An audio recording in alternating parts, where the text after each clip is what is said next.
Hello दोस्तों। कैसे हो आप सब? उम्मीद करता हूँ सब अच्छे होंगे। आप सभी का स्वागत है सृष्टि कोचिंग इंस्टीट्यूट में। और मैं AK सर, जो एक ऑडियो लेक्चर की श्रृंखला लेकर चल रहा हूँ।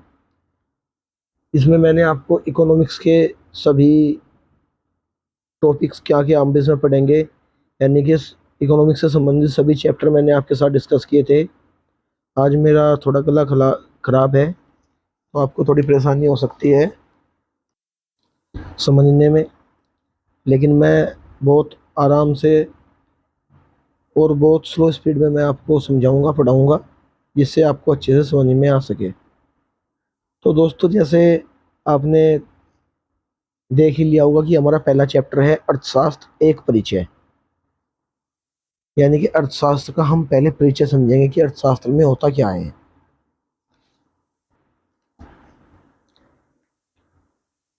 तो दोस्तों,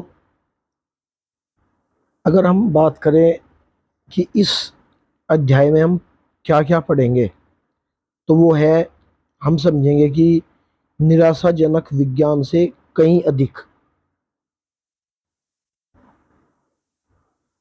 और अर्थशास्त्र की परिभाषा, व्यष्टि एवं समष्टि, अर्थव्यवस्था क्या है, आर्थिक प्रणालियाँ क्या हैं,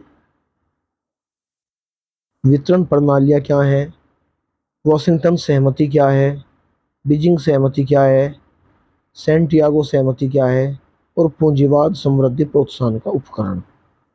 हम ये टॉपिक इस चैप्टर के अंतर्गत समझेंगे। चाहे इसमें एक क्लास हो या दो क्लास हो, बिल्कुल आपको अच्छे से समझाया जाएगा। तो अगर हम बात करें कि अर्थशास्त्र कहते किसे है, तो अर्थशास्त्र हम कहेंगे कि जो वस्तुएं और सेवाएं, उनको कैसे उनका सृजन किया जाता है, कैसे उनका वितरण किया जाता है, और कैसे उनका उपभोग किया जाता है, इन सब के अध्ययन को ही हम अर्थशास्त्र कहते हैं। चूंकि संसाधन हमेशा ही कम होते हैं, इसलिए ब्रिटेनी अर्थशास्त्री लियोनेल रॉबिन्स ने 1935 में 1935 में इसे कमी का विज्ञान कहा गया है।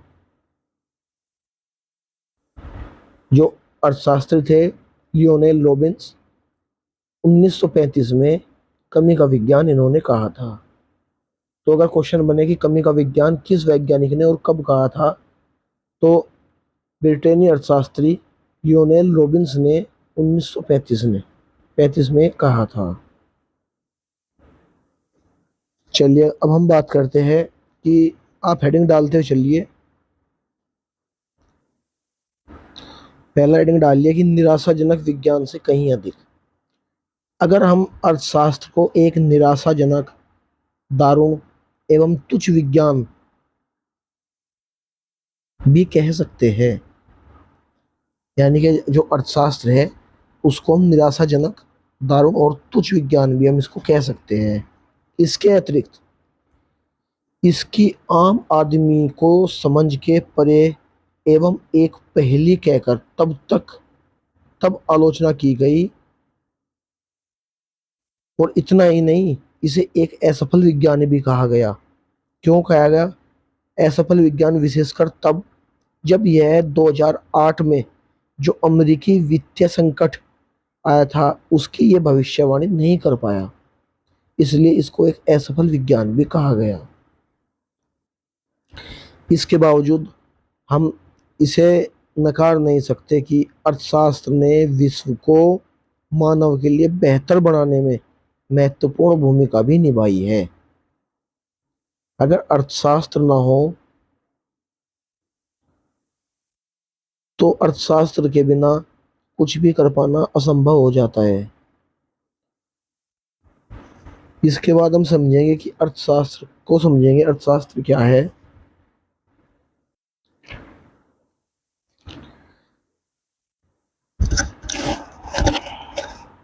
अर्थशास्त्र और इसकी जो बारीकियां हैं, को इन सब चीज को समझना एक चुनौती भरा कार्य है, विशेषकर उनके लिए और भी यह कठिन हो जाता है जिनके पास इसकी कोई पृष्ठभूमि नहीं होती। अब कोई आर्ट का स्टूडेंट है, कोई साइंस का स्टूडेंट है, कोई कॉमर्स का स्टूडेंट स्टूडेंट है, तो सबके लिए इसकी पृष्ठभूमि अलग अलग है। विशेषकर जिसने आर्ट में इकोनॉमिक्स पढ़ा है, अपनी ग्रेजुएशन में पढ़ा है, पोस्ट ग्रेजुएशन में पढ़ा है, उसके लिए इसकी समझ आसान हो जाती है। लेकिन जहाँ एक साइंस का स्टूडेंट है, उसको इसको समझने में बहुत ज़्यादा तकलीफ का सामना करना पड़ सकता है।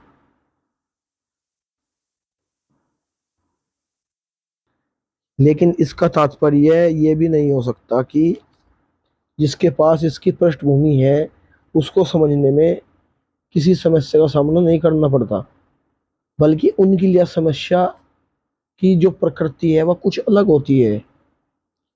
वे जितना अर्थशास्त्र को जानते हैं उससे कम समझते हैं। आमतौर पर इस वर्ग के पास अर्थशास्त्र के व्यावहारिक आयाम की समझ कम होती है।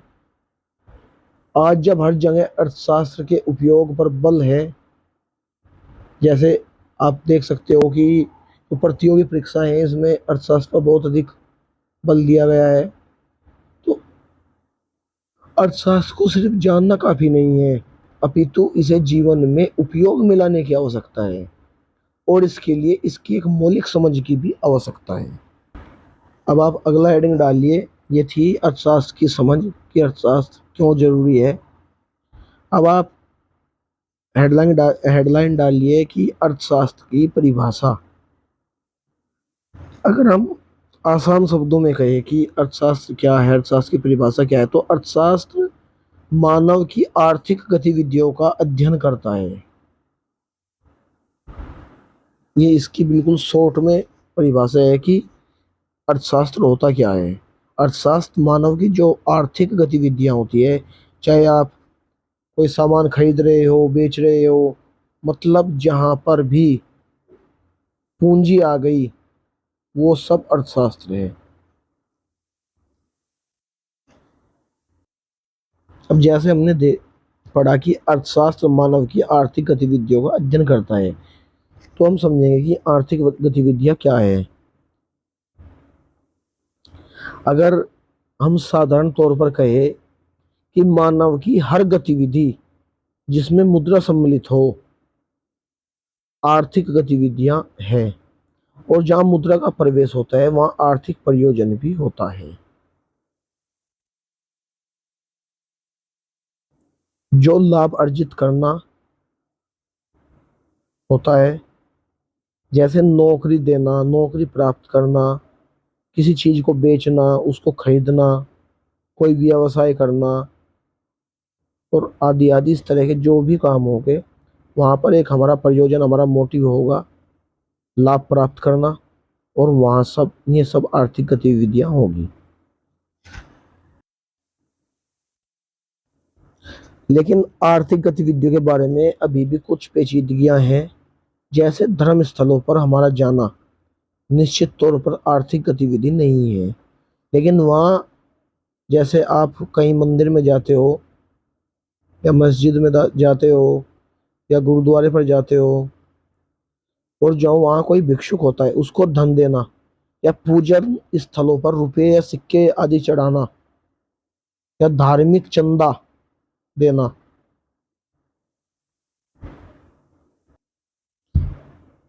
ये सब गतिविधियां आर्थिक गतिविधियां हैं, ये कहना कठिन लगता है।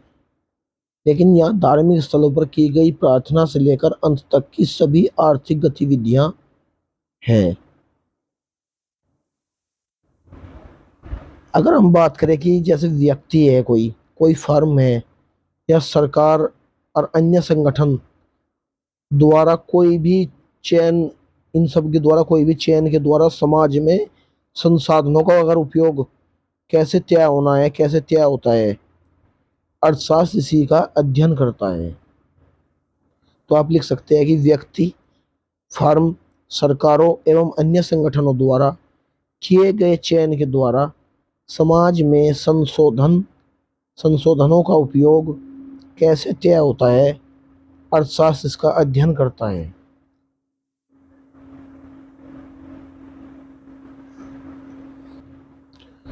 अब अगर हम बात करें कि व्यष्टि एवं समष्टि अर्थशास्त्र क्या है, जब महामंदी आई 1930 के दशक में, उसके बाद अर्थशास्त्र की दो विरुद्ध शाखाओं में अर्थशास्त्र को बांट दिया गया।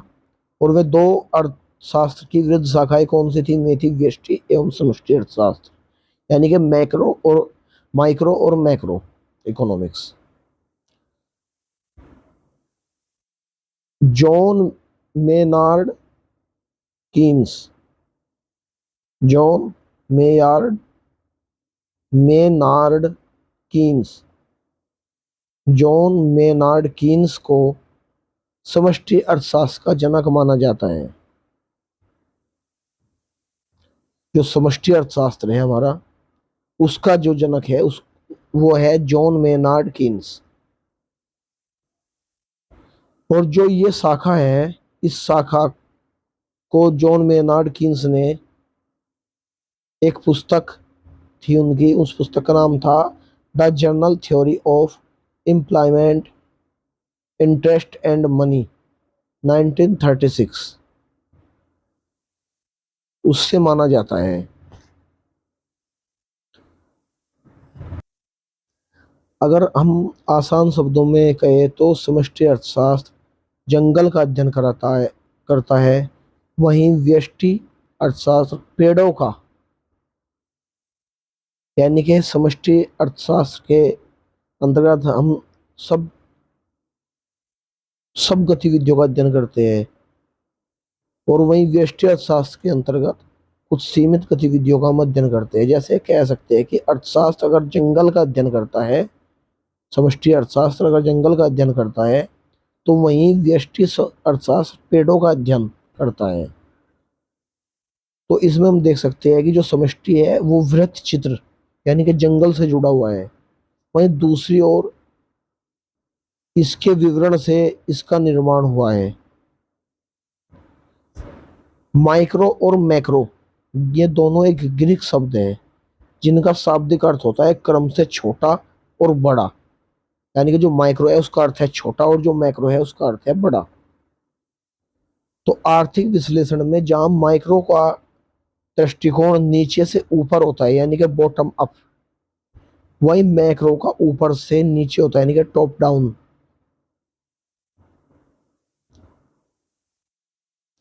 उदाहरण के लिए अगर हम समझे तो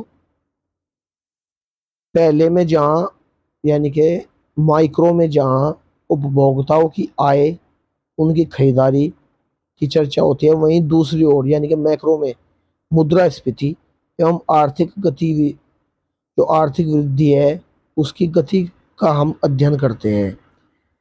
हालांकि ये दोनों जो शाखाएं अलग दिखती है, लेकिन ये एक दूसरे पर ही निर्भर है और एक दूसरे की पूरक है, क्योंकि इनके अध्ययन के मुद्दों में काफी अधिव्यापन, यानी कि ओवरलैप पाया जाता है। उदाहरण के तौर पर अगर हम बात करें, मुद्रास्फीति की दर बढ़ती है, मैक्रो प्रभाव है ये। अगर मुद्रास्फीति की दर बढ़ती है तो कच्चे माल के मूल्य बढ़ेंगे और अंततः उपभोक्ताओं को अपनी खरीद पर अधिक मूल्य चुकाना पड़ेगा। अगर अधिक मूल्य चुकाना पड़ रहा है उपभोक्ताओं को, तो ये माइक्रो प्रभाव है। जब माइक्रो सिद्धांत का उद्भव मूल्य के निर्धारण से हुआ, वहीं मैक्रो का उद्भव प्रयोग सिद्ध अवलोकनों से हुआ, जिनका विश्लेषण विद्यमान सिद्धांतों से नहीं किया जा सकता। माइक्रो शाखा में जहाँ कोई प्रतियोगी स्कूल नहीं है, वहीं मैक्रो में हमें कई स्कूल मिलते हैं।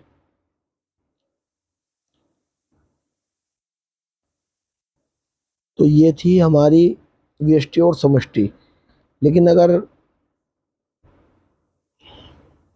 इन दोनों के अतिरिक्त हम एक तीसरे क्षेत्र को भी, अगर जो कोर क्षेत्र है उसको देखें, तो वो है अर्थमिति, यानी कि इकोनोमेट्रिक्स।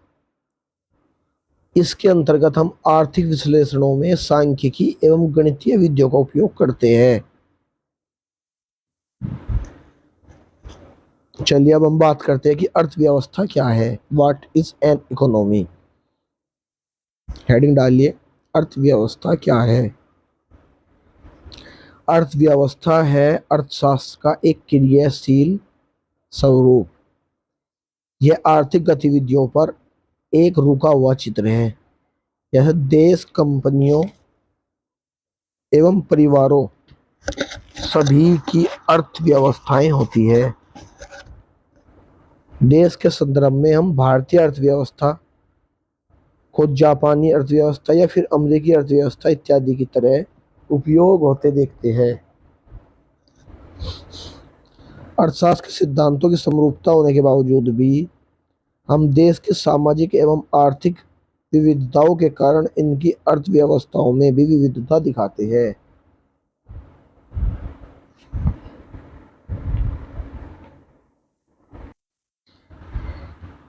अब अर्थशास्त्र क्या है ये हमने समझा। इससे अब इसके बाद हम समझेंगे कि अर्थव्यवस्थाओं के क्षेत्र क्या है और उसके प्रकार क्या है। लेकिन इससे पहले हम एक नियम समझेंगे, मांग का नियम। ये बहुत इम्पोर्टेंट है। तो हम मांग के नियम को समझेंगे।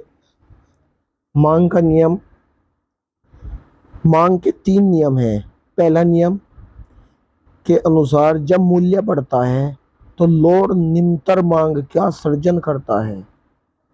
और दूसरा नियम, इसके अनुसार मूल्य के प्रति मांग की संवेदनशीलता लघु अवधि की तुलना में दीर्घ अवधि में अधिक होती है। और तीसरा जो नियम है, इसके अनुसार अगर 2 स्थापनीय उत्पादों में एक नियत लागत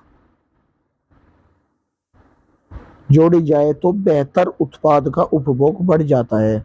ऐसा इसलिए होता है कि क्योंकि नियत लागत के जुड़ने से बेहतर उत्पाद का सापेक्ष मूल्य घट जाता है और उसकी मांग बढ़ जाती है।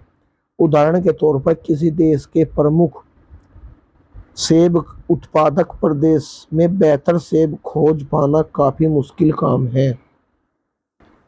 तो ये 3 मांग के नियम थे। अब हम समझेंगे कि जो अर्थव्यवस्था है उसके क्षेत्र कितने हैं, उसके क्षेत्रक और उसके प्रकार, इनको हम समझेंगे। तो किसी देश की अर्थव्यवस्था की आर्थिक गतिविधियों को मुख्यतः 3 क्षेत्रकों में विभाजित किया जाता है तथा क्षेत्रों की प्रधानता के आधार पर इनका नामकरण भी किया जाता है। तो जो प्राथमिक क्षेत्र है यानी कि प्राइमरी सेक्टर, इसमें प्राकृतिक संसाधनों के दोहन से जुड़ी सभी गतिविधियां प्राथमिक क्षेत्र में आती है, जैसे उत्खनन, कृषि कार्य, कच्चे तेल का निष्कर्षण आदि आदि। अगर किसी देश के सकल घरेलू उत्पाद यानी कि जीडीपी एवं जीवन यापन में कृषि क्षेत्र का योगदान कम से कम 50% हो तो उसे कृषि अर्थव्यवस्था कहा जा सकता है।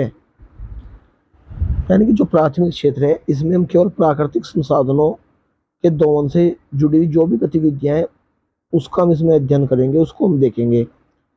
और में प्राथमिक गतिविधियां यानी कि प्राकृतिक संसाधन कौन कौन से होंगे, वे होंगे जैसे उत्खनन करना, कृषि कार्य करना, कच्चे तेल का निष्कर्षण। और इसी के आधार पर अगर कहा गया है कि जो किसी भी देश की जो जीडीपी होती है उसमें जीवन यापन में यदि कृषि क्षेत्र का योगदान कम से कम 50% हो तो उसे कृषि अर्थव्यवस्था कहा जाएगा। अब हम बात करते हैं द्वितीयक क्षेत्र की। इसके अंतर्गत में सभी गतिविधियां रखी जाती है जिनमें प्राथमिक क्षेत्र के उत्पादों को प्रसंस्कृत यानी कि प्रोसेस्ड किया जाता है, जैसे औद्योगिक क्षेत्र। और जो ये औद्योगिक क्षेत्र है इसका एक उप क्षेत्र विनिर्माण उद्योग यानी कि मैन्युफैक्चरिंग इंडस्ट्री विकसित देशों में सर्वाधिक रोजगार सृजित करने वाला क्षेत्र रहा है। जब द्वितीय क्षेत्र यानी कि सेकेंडरी सेक्टर में किसी देश की राष्ट्रीय आय एवं जीवन यापन में कम से कम आधे की हिस्सेदारी हो तो इसे औद्योगिक अर्थव्यवस्था कह सकते हैं। और अगर हम बात करें तृतीय क्षेत्र की, तीसरे क्षेत्र, इसमें सभी गतिविधियां जिनके अंतर्गत सेवाओं यानी कि सर्विस का उत्पादन होता है उन्हें तृतीयक क्षेत्र में रखा जाता है, जैसे शिक्षा, स्वास्थ्य, ट्रांसपोर्ट आदि। जब इस क्षेत्र का किसी देश की राष्ट्रीय आय एवं लोगों के जीवन यापन में कम से कम आधे का योगदान हो, तो उसे सेवा अर्थव्यवस्था यानी कि सर्विस इकोनॉमी हम कह सकते हैं। और इसके साथ साथ आगे चलकर विशेषज्ञों ने दो और आर्थिक क्षेत्रों को चिन्हित किया, और वे सेवा क्षेत्र के ही उप क्षेत्रक है, और वे है चतुष्क क्षेत्र, जिसमें शिक्षा, खोज एवं अनुसंधान से जुड़ी सभी गतिविधियां रखी जाती है। इसको ज्ञान क्षेत्रक भी कहा जाता है। ये तृतीय क्षेत्रक का ही उप क्षेत्रक है। जो चतुर्थ और पंचम क्षेत्र है वे तृतीय क्षेत्र के ही उप क्षेत्र है। और अगर हम बात करें पंचम क्षेत्रक की, तो किसी अर्थव्यवस्था के सभी शीर्ष निर्णयों से जुड़ी गतिविधियां पंचम क्षेत्र के अंतर्गत रखी जाएगी। इसके अंतर्गत हम सरकारी तथा निजी क्षेत्र के उच्च नीति निर्णायक लोग यानी कि नौकरशाही सहित आते हैं। लेकिन अगर हम देखें तो इस क्षेत्र में संलग्न जितने भी लोगों की संख्या है वो काफी कम है, और इन्हें किसी देश के सामाजिक आर्थिक निष्पादन का मस्तिष्क माना जाता है।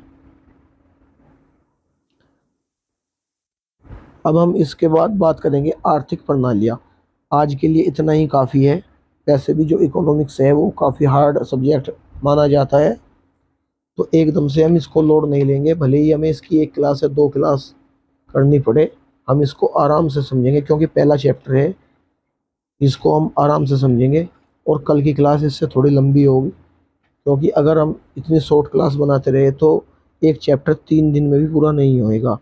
और हमारा टारगेट रहेगा मैक्सिमम एक चैप्टर की 3 क्लास, और मिनिमम 1 क्लास तो रहेगी ही। लेकिन 3 क्लास से हम ज़्यादा एक चैप्टर की नहीं करेंगे, क्योंकि अगर औसत हम देखें कि एक चैप्टर की 2 क्लास, तो इस प्रकार हमारे पास 22 चैप्टर है, और ये 44 दिन का टारगेट बैठता है। लेकिन आप ये मान के चलो 60 से 70 दिन में इकोनॉमिक्स हमारी कंप्लीट होती है। तो आज के लिए इतना ही काफ़ी है। इसको पढ़िए, इसके नोट्स बनाइए अपने हिसाब से, शॉर्ट नोट्स बनाइए इसके, जो भी आपके समझ में आया हो। और हमें बताइए कि क्लास कैसी लगी। अगर कुछ आपको क्लास में कमी लगती है, ये बिल्कुल मैंने डिटेल से आपको पढ़ाया है। अगर शॉर्ट में मैं आपको बताता कि अर्थव्यवस्था के क्षेत्र 4 प्रकार के होते हैं, पहला, दूसरा, तीसरा, और तीसरे के 2 क्षेत्र होते हैं, चौथा और पांचवा, तो आपको इतनी आसानी से समझ में नहीं आ पाता। मैंने आपको बिल्कुल विस्तृत रूप से मैंने आपको बताया कि प्राथमिक क्षेत्र में हमारे प्राकृतिक संसाधन आते हैं, द्वितीय क्षेत्र में हमारे जो प्राथमिक क्षेत्र है उसका उत्पादन को प्रोसेस किया जाता है, इसके अंतर्गत यानी कि औद्योगिक क्षेत्र या विनिर्माण क्षेत्र ये आते हैं। और तीसरे के अंतर्गत हम शिक्षा, स्वास्थ्य, परिवहन आदि को रखते हैं। और तीसरे क्षेत्र के 2 क्षेत्र होते हैं, चौथा और पांचवा। तो इस प्रकार अगर मैं बिल्कुल आपको शॉर्ट में बताता तो आपको समझ में नहीं आ पाता। मैंने डिटेल में आपको समझाया, इसीलिए कम टॉपिक हो पाए। कोई बात नहीं, आप आराम से समझिए और अपना फीडबैक ज़रूर दो। अगर आपको अच्छा लगता हो तो क्लास को शेयर भी करो और सब्सक्राइब भी करवाओ। चलिए दोस्तों, मिलते हैं अर्थशास्त्र का जो हमारा परिचय चल रहा है उसके पार्ट 2 में। जय हिंद, जय भारत।